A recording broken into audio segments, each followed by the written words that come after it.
¿Qué es la democracia familiar? Si hago un poco de memoria, recuerdo que en algunas familias, habían algunos que tenían voz y voto, algunos no. Ahora es diferente. Pero para ver esas diferencias tenemos a nuestra invitada, que es la doctora Inés Pérez Bramocio, que es terapeuta familiar y de pareja. Bienvenida, Inés. Muchas gracias. Muy contenta de estar por acá. Y así es, y por acá también, por este lado, tenemos a Alejandro Salomón, que es psicólogo, psicoterapeuta. Bienvenido, Alejandro. Gracias, Cecilia, es un gusto estar aquí.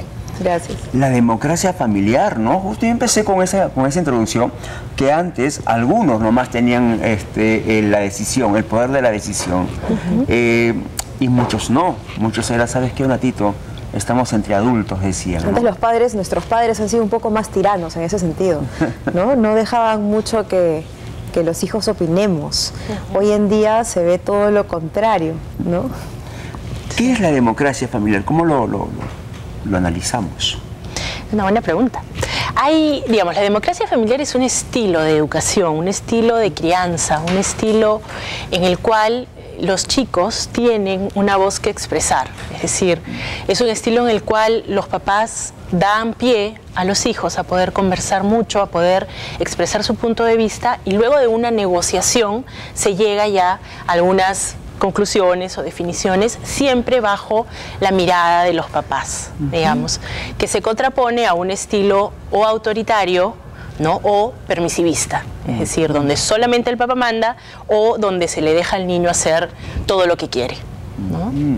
Alejandro. Y dentro de esto, obviamente, la disciplina cobra, digamos, un papel importante, ¿no? Hay que dejar, digamos, si bien es cierto la opinión de los chicos, que también vale, pero también tiene que haber una disciplina impartida por los padres. Bueno, eso está en relación al poner límites claros, normas claras donde se respeten la jerarquía, los roles, porque, bueno, una cosa es, ahora, bueno, se estilaba antes este tema de los padres tiranos, no se conocía. Ahora, cuando se traslada demasiado el poder de decisión a los hijos, se dice que son los pequeños tiranos, más bien ahora, ¿no? Por eso, como decías, la idea es encontrar un punto regulado entre demasiada permisividad en la dinámica familiar y demasiado autoritarismo por parte de los padres. Es útil, es sano que los hijos también expresen su opinión. Sin embargo, considero que la última palabra, de todas maneras, al final la tienen que tener los padres. Es bueno que los hijos, por ejemplo, tomen pequeñas decisiones respecto a aspectos muy personales, siempre, como mencionabas, bajo la tutela o la guía o la orientación de los padres. Pero hay decisiones en las cuales los padres son los que tienen que finalmente elegir. En esa elección es donde de alguna manera se modela también, se moldea a los hijos. ¿Y qué sucede cuando dentro de la dinámica familiar también participan los abuelos, ¿no? En este caso, si hablamos de democracia familiar, evidentemente todos deberían, digamos, opinar y tener, digamos, la opinión debería tener una cierta importancia, pero ¿cómo hacemos ahí para equilibrar precisamente todos los roles, ¿no? En todo caso, en quienes debería recaer en, digamos, lo más importante, que es la crianza de los hijos? La crianza siempre se asigna a los papás. Los papás son los que ponen como los pilares de qué es lo que se quiere en los chicos. Todos pueden participar en la democracia, pero finalmente los papás son las figuras de autoridad, las figuras de jerarquía, son los que mandan. Y eso es bien, bien importante para un niño. Hace poco yo estaba con un chiquito que le decía, ¿y en tu casa quién manda? Yo.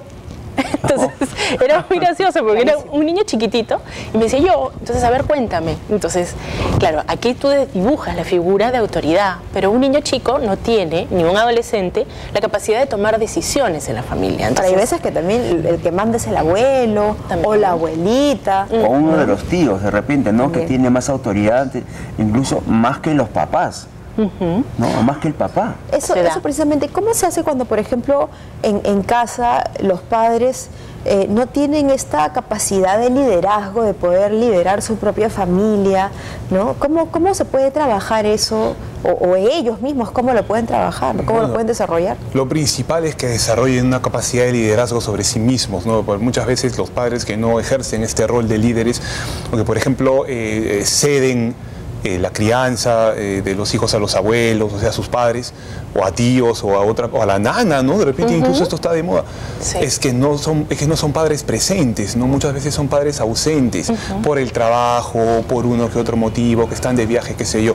La idea es que puedan tomar plena conciencia y que puedan encontrar un punto de equilibrio entre lo laboral, por ejemplo, que les demanda de todas maneras un tiempo y es necesario para el sustento de la familia, y por otro lado tiempos con los hijos en los cuales ellos asuman la responsabilidad que les corresponde, porque papá y mamá, luego se suscita que el abuelo o la abuela de alguna forma plasma la forma como ha criado a sus hijos con los nietos, pero ya los tiempos son distintos, ya las cosas han cambiado, entonces se suscitan conflictos. Luego llegan los padres del pequeño y empiezan a entrar en conflicto también con los abuelos, que por qué tú le has dicho esto, que por qué, pero bueno, es que hace, bueno, porque tú no estás. Entonces se genera, ¿qué ocurre al final? Que los hijos se ven en una especie de ambigüedad familiar, porque bueno, por un lado están mis abuelos que me dicen algo, luego llega papá y ¿a quién le hago caso?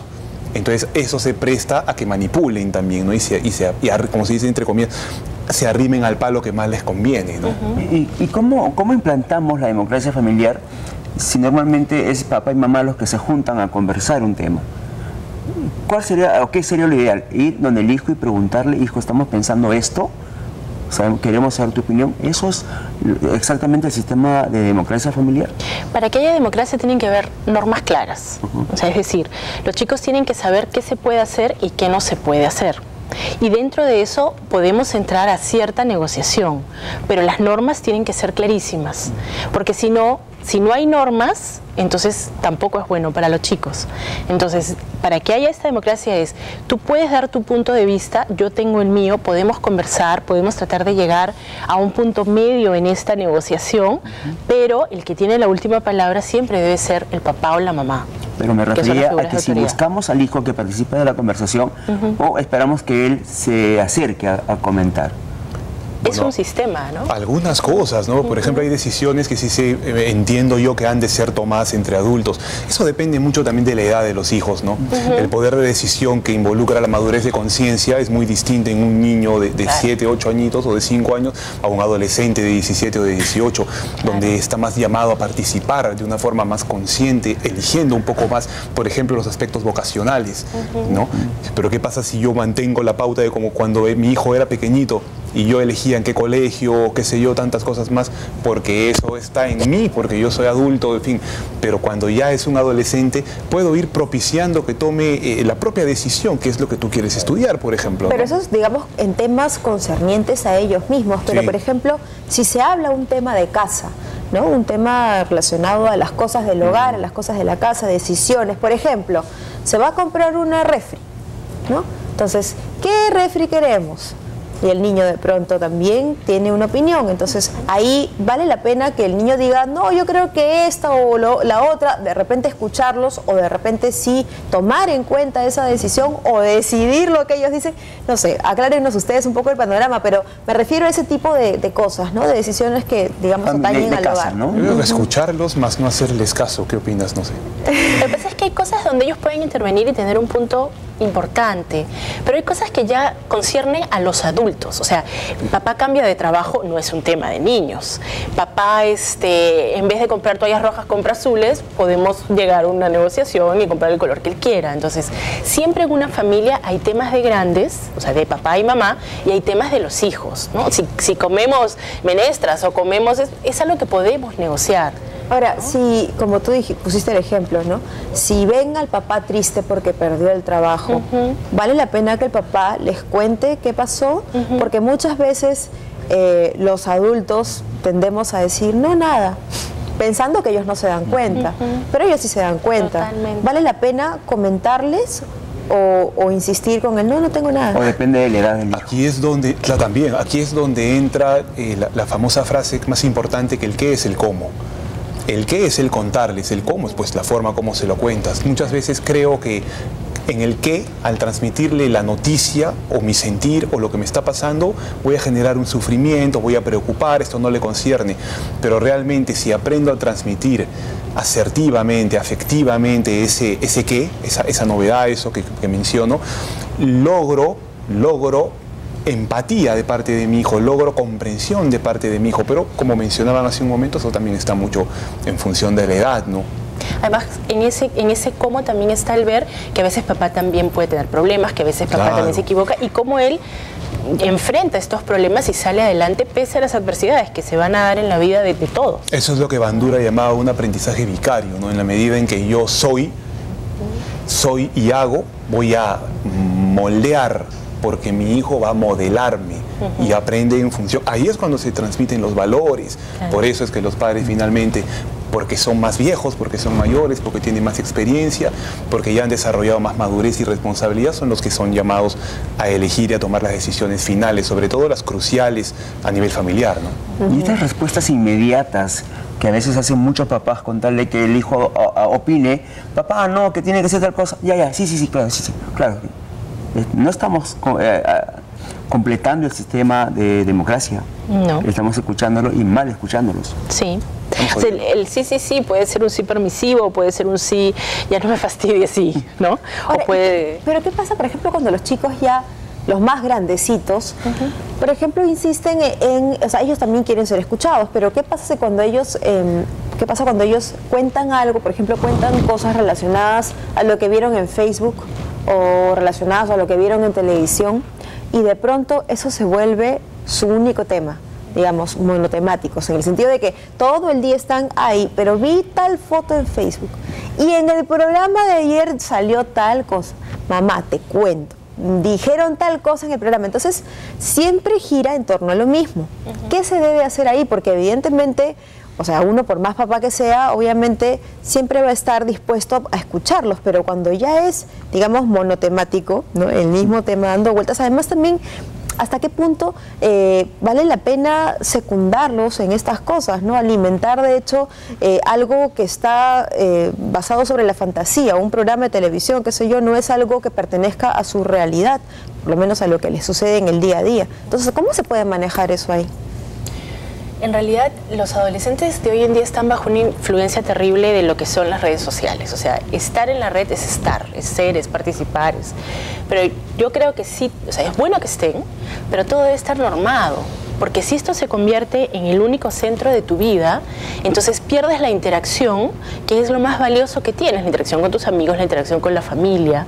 O sea, hace poco veía a 2 chicos en un carro y era muy gracioso, porque cada cual estaba con sus audífonos y con sus aparatitos, y eran 2 chicos de la misma edad que podían estar conversando, riéndose, y estaban como cada uno en su burbuja. Entonces, estas burbujas yo creo que no son buenas en todo momento. O sea, todo debe estar en cierta forma normado, no a tiempo completo. No sé tú qué piensas, pero yo creo que... Hay una pérdida del contacto también, claro, como tú mencionabas, ¿no? Imagínate, se da constantemente. Ahora sí, como tú mencionabas, no tanto que dan sobre un solo tema, también preguntarles, oye, introducir otros temas más también en la conversación. Y bueno, por otro lado, hablabas del tema de la fantasía, por ejemplo, ¿no?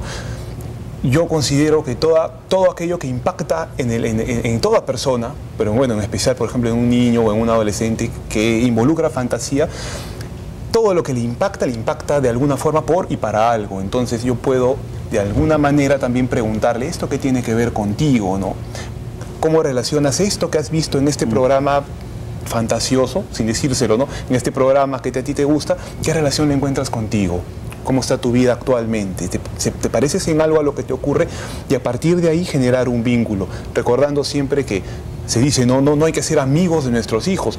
Yo en lo personal creo que se puede lograr una integración entre padres y amigos, ¿no? Donde se genere confianza, donde se genere empatía, donde se genere un verdadero vínculo. Pero donde no manden los hijos. Pero con ese tema vamos a regresar en un ratitito, luego de un pequeño cortecito, que ya venimos, y cuando regresemos vamos a hablar sobre algo muy importante. ¿Quién manda en tu casa? ¿Los padres o los hijos? Con eso volvemos.